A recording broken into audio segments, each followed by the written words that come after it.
Osama bin Laden moment. We have had assassination of leaders in the past, although there were no fingerprints. But when leaders become inconvenient, they are removed. But if countries like India start thinking that, yeah, this is something they can also emulate or they can also punish Pakistan, so they can think of these things. And they, the way they control the media, they control everything, they can sell a different narrative to their people, even if they get a bloody nose. Yeah, but regardless of how the regional countries respond to this situation, the Americans and NATO countries, most NATO countries have always gotten away with whatever they did. Yes, but normally they have, the CIA is known to conducted assassinations throughout the world.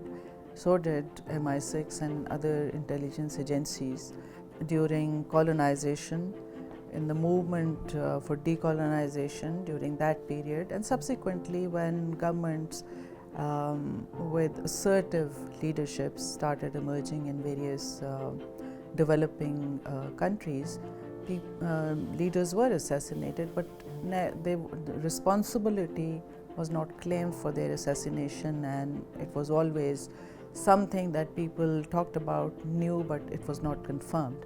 My own assessment is that pro-Iran groups will hit out at the US interest and US allies' interest in the wider Middle East and maybe in other regions, including Afghanistan. But don't you think that would become even more obvious and would imperil the Iranian interest? Because all these, you call them proxies or you call them pro-Iranian groups, the moment they operate, they conduct something, immediately the fingers will be pointed towards Iran. Not always. It's not, Iran's direct fingerprints would not be on that. And these are guerrilla tactics, time tested. We saw how successful they are right from Vietnam War down to present day Afghanistan situation, or to a degree in Kashmir. They use guerrilla tactics. They hit and they disappear. So it's difficult to pinpoint. And if somebody doesn't claim responsibility, then you can only, it's one side's word against the other. Wouldn't they just think twice before doing something Absolutely. to Pakistan? Absolutely. Because Pakistan and India are just next door to each other. Unlike Iraq or other countries which are 10 to 15,000 kilometers away from the United States. Pakistan, although India's army is 5 times larger than their military budget is, 10 or 15 or 20 times larger than ours. But in terms of war fighting expertise, war readiness, willingness to retaliate, I don't think they should be under any illusion that Pakistan can really teach them a lesson, if they even think of such an adventure. Every time there's a conflict next door in the Middle East, Pakistan invariably gets sucked into it. Pakistan has seen involvement in so many conflicts. Do you think this is inevitable? Can Pakistan stay clear of such conflicts by not getting directly or indirectly involved? This region is far too important. Our foreign policy, our relationships are very intricately intertwined, in the sense that our focus on the Muslim world and also our relationship with the countries.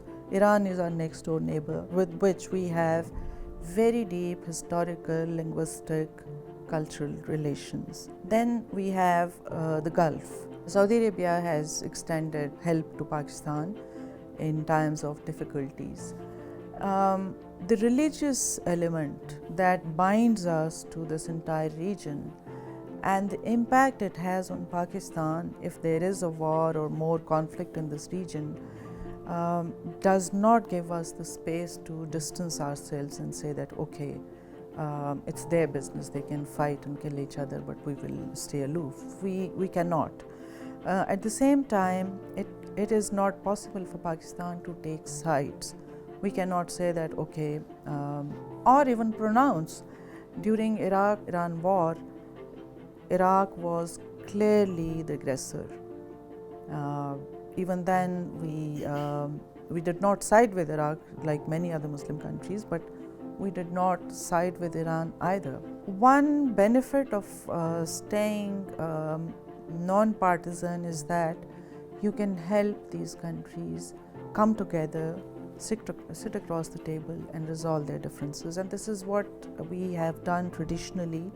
There are many examples in the history where Pakistan was instrumental in bringing the two states that were on the verge of a conflict, or their relationship had deteriorated to that degree.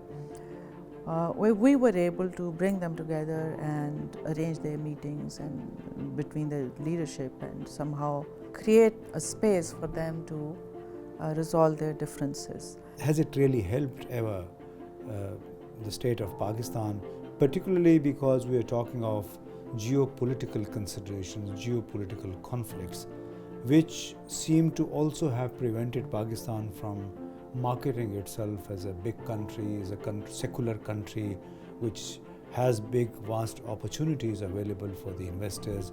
So it remains stigmatized. Example is 1996 Saudi Arabia, Iran. They were in a similar situation. Their relationship was very tense, and we brought together the Saudi king, Crown Prince, and President of Iran during the extraordinary OIC summit.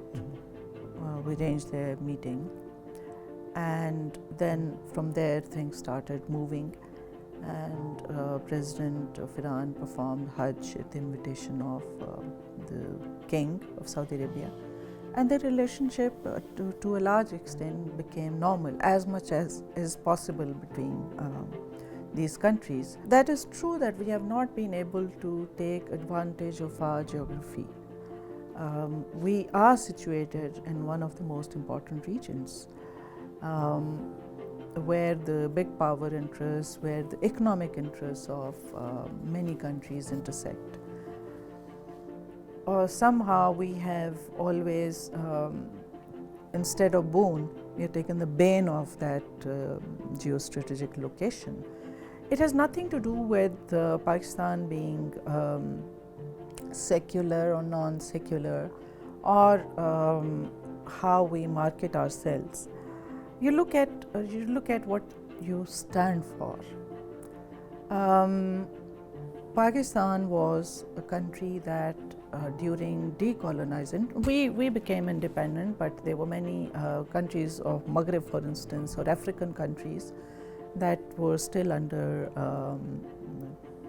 colonial rule, and French were not very kind colonizers. They would not allow the leaders of Algeria, Morocco, and Tunisia to travel even. Pakistan provided them diplomatic passports. They would be part of Pakistani delegation. They would be able to go to conferences and speak for their countries, or express their views. So this is what we have stood for, and that while it seems that we did not, it was to Pakistan's disadvantage, I think it also brought a prestige to Pakistan as a country, that smaller country. We are a medium-sized country, we are not a small country, and in many ways we are very privileged, or we have made strides that other countries look up to. So these countries, for them, Pakistan was a country on a pedestal that they looked up to, because it would help them, it would stand up with them, it would speak out. You talked about stigmatized. It's not a stigma that is based in reality. It is a stigma that has been attached to Pakistan, or a narrative created on Pakistan, which paints Pakistan in very morbid colors. And they are not based on reality. It is because we don't have much convergence with the present narrative makers. And they are always in the history, if you see, they are narrative makers. The victors, the controller of the global power centers. Mm-hmm. No matter what we do, we will continue to be on the receiving end. Recently, the State Department issued a report, treatment of religious minorities. Pakistan was a country of concern, India was not. So, what credibility?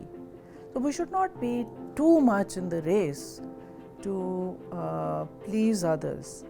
If we learn to stand up for what we believe in and adhere to it, probably we will have far more respect and say in the global arenas.